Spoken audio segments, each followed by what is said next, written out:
Hello students, welcome to पढ़ो engineering. मैं हूँ वंशिका और आज हम ऑपरेटर्स इन जावा का 7th टाइप पढ़ेंगे, that is ternary operator. Okay, so previous classes में हमने ऑलरेडी 6 जो ऑपरेटर्स होते हैं वो देख लिए हैं, वो सीख लिए हैं, है ना। तो आई होप वो आपको सारे टॉपिक्स समझ में आ गए होंगे। ओके, सो इस क्लास में हम देखेंगे टर्नरी ऑपरेटर। सो टर्नरी ऑपरेटर में सिर्फ एक ही ऑपरेटर यूज होता है जो कि कंडीशन बेसिस पे यूज होता है। Condition basis means what? If else statement. Okay, तो इजीली आप याद रख सकते हो कि ternary operator is based on if else statement. Okay, so if else condition वहां पे लगती नहीं है। Okay, so instead of if else हम यूज करते हैं टर्नरी ऑपरेटर। ओके, सो वो कैसे यूज करते हैं अब हम देखते हैं। उसके पहले चैनल को सब्सक्राइब कीजिए, शेयर कीजिए और लाइक कीजिए। ओके, सो स्टार्ट करते हैं ternary operator. So 7th type is ternary operator. The ternary operator is shorthand version of if-else statement. Yes, as I already told you कि जो ternary operator है वो हम if-else statement के जैसे ही use करते हैं. Okay. Next is it has 3 operands and hence the name ternary. Yes, so ternary means क्या होता है? 3. Okay, so यहाँ पे हम 3 operand use करते हैं. Okay, not operator. Okay, ध्यान में रखिए यहाँ पे हम ऑपरेंड यूज करते हैं। ये ऑपरेंड जो है वो हम यूज करते हैं 3. That's why it is called as ternary operator. Okay, next is this operator is used to evaluate Boolean expressions. Yes, we already know कि Boolean expression क्या होता है. Let's take an example. If A is greater than B and A is greater than C. Okay, so what is this? This is Boolean expression. Okay, so इसका answer जो भी आएगा that is true or false, है ना। so वो expression को हम by using ternary operator को कर सकते हैं। ओके, सो ये बुलियन एक्सप्रेशन है एंड बुलियन वैल्यूज जो होती है उसे हम आउटपुट कहते हैं, that is true and false. Okay, so ternary operator का भी जो आउटपुट है वो बुलियन वैल्यूज ही आती है। Okay, next is it is also called as conditional operators. Yes, so हम कंडीशन यूज कर रहे हैं यहाँ पे, इफ एल्स स्टेटमेंट यूज कर रहे हैं, so that is called as conditional operator. So हम टर्नरी ऑपरेटर कैसे लिख सकते हैं?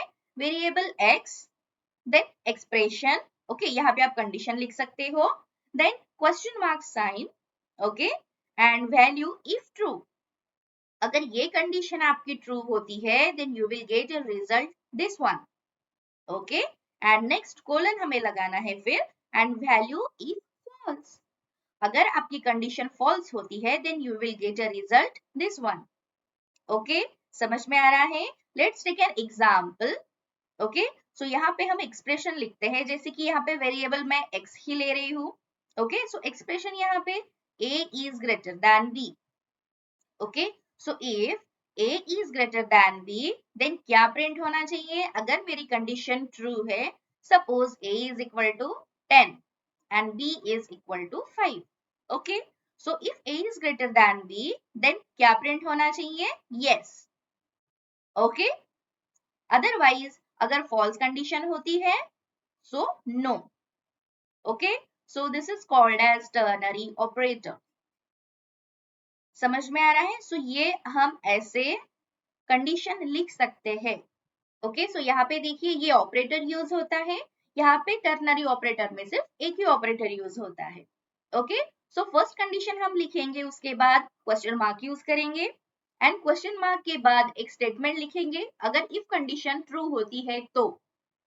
ओके, देन अगर फॉल्स होती है तो फिर कोलन लगा के हम दूसरा स्टेटमेंट लिखेंगे। ओके, तो यहाँ पे सेम एग्जांपल मैंने दिया है, देखिए। तो फिर ये एक्सप्रेशन को हम कैसे रीड कर सकते हैं? If the condition is true you will get this result, that is value if true. Okay, and if the condition is false you will get this result, the value is false. Okay, समझ में आ रहा है? It's very easy. So simply आप ध्यान में रखिए, जब हम क्वेश्चन लगाते हैं तो उसके पहले कंडीशन लिखते हैं, ओके, और उसके बाद जो भी वैल्यू ट्रू होंगी उसका आउटपुट जो आएगा वो लिखेंगे।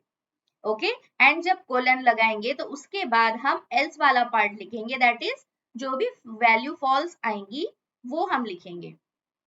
ओके समझ में आ रहा है? तो अब हम प्रैक्टिकल देखते हैं। ओके तो अब हम प्रैक्टिकल देखते हैं टर्नरी ऑपरेटर का। यहाँ पे देखिए टर्नरी ऑप डॉट जावा नाम की एक फाइल क्रिएट कर ली है मैंने और मेन फंक्शन भी क्रिएट कर लिया है। ओके तो अब हम सिंपली वेरिएबल टाइप करते हैं, तो int a is equal to 10, okay int b is equal to 20 या 25 लेते हैं, okay and int c, okay C Q, क्योंकि हमें जो भी ऑपरेशन परफॉर्म होगा दैट इज टर्नरी ऑपरेटर जब हम परफॉर्म करेंगे तो उसका आंसर हम सेव करेंगे सी में।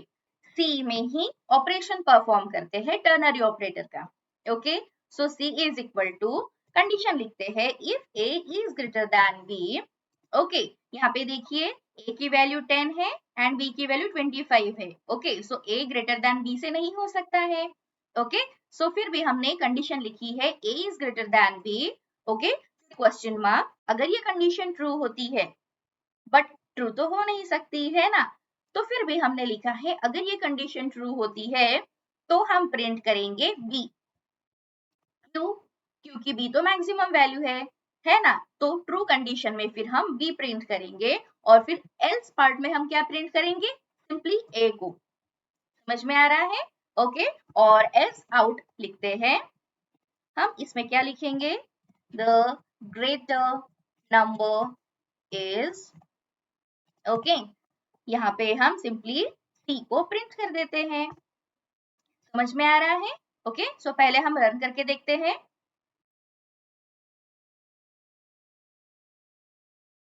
देखिए the greater number is 10, so answer 10 क्यों आ गया है यहाँ पे वो हम देखते हैं। मैंने आपको बोला था कि ये जो ऑपरेटर है ternary operator is just like if else, है ना, तो हमने कंडीशन क्या दी थी, a is greater then b। Okay so ये कंडीशन तो फॉल्स है, इसीलिए वो फॉल्स पार्ट ही प्रिंट हो गया है। समझ में आ रहा है आपको, है ना, a is greater then b है that is 10 is greater then 25, ये कंडीशन फॉल्स हो गई है। ओके सो इसीलिए यहाँ पे ये a पार्ट प्रिंट हो गया है। सो a की वैल्यू थी 10, इसीलिए द ग्रेटर नंबर इज 10 यहाँ पे प्रिंट हो गया है। ओके अब हम कंडीशन चेंज करते हैं, है ना, यहाँ पे a की जगह पे b और b की जगह पे a कर देते हैं। ओके तो अब देखते हैं आउटपुट क्या आता है, the greater number is 25। Yes so ये कंडीशन ट्रू है, इसलिए यहाँ पे ये वाला पार्ट प्रिंट हो गया है, एग्जीक्यूट हो गया है। Okay it's very easy. अब हम बुलियन के साथ जो भी बुलियन एक्सप्रेशन होते हैं उनके साथ ऑपरेशन परफॉर्म करते हैं। ओके सो ये मैं पूरा डिलीट कर देती हूँ। ओके अब हम लिखते हैं बुलियन, एक वेरिएबल ले लेते हैं, सो जैसे कि हम यहाँ पे बोल सकते हैं कंडीशन। ओके एक कंडीशन नाम की वेरिएबल ली है मैंने और वैल्यू पास की है ट्रू। ओके मींस जो भी कंडीशन होंगी उसकी वैल्यू है ऑलरेडी ट्रू। अब जबकि हम बुलियन एक्सप्रेशन यूज कर रहे हैं, यहाँ पे बुलियन वैल्यूज यूज कर रहे हैं, तो एक डेटा टाइप हम लिख लेते हैं वो भी स्ट्रिंग और वेरिएबल देते हैं जैसे कि रिजल्ट, है ना। ओके अब हम रिजल्ट में हमारी जो भी कंडीशन है वो यहाँ पे लिखते हैं, रिजल्ट इज इक्वल टू, अब हम लिखते हैं कंडीशन, ओके फिर क्वेश्चन मार्क। अगर ये कंडीशन ऑलरेडी, क्योंकि कंडीशन की वैल्यू दी है ट्रू, है ना, समझ में आ रहा है, ये कंडीशन की वैल्यू यहाँ पे हमने ट्रू स्पेसिफाई कर दी है। सो अगर कंडीशन ट्रू होती है तो हम यहाँ पे लिखते हैं ट्रू, है ना, if the condition is true then the value we will get true, else we will get false. Yes it's very easy.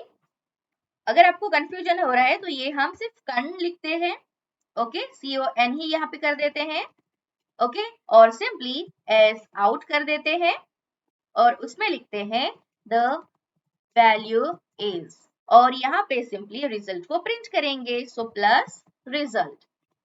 Okay so यहाँ पे देखिए ये लाइन फिर से बताती हूँ, तो रिजल्ट में हमने स्टोर की है कंडीशन। ओके यहाँ पे टर्नरी ऑपरेटर हमने यूज किए हैं।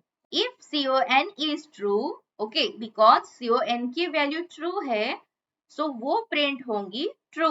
Okay else con will get result false. Okay, so simply run करते हैं. देखिए the value is true. Yes, the value is, और यहाँ पे ये कंडीशन सेटिस्फाई हो गई है तो ट्रू. ओके, अगर यहाँ पे हम क्या लिखेंगे, अगर यहाँ पे हम फॉल्स लिखते हैं, फॉल्स, तो अब रन करते हैं. सो देखिए द वैल्यू इज फॉल्स. सो इस तरह से हम बुलियन एक्सप्रेशन के साथ भी ऑपरेशंस परफॉर्म कर सकते हैं. ओके, सो आई होप ये टर्नरी ऑपरेटर जो था वो आपको समझ में आ गया होगा. अगर समझ में आ गया है तो एक लाइक तो बनता है ना? सो मिलते हैं नेक्स्ट क्लास में. Till then take care, bye bye, happy learning, keep learning.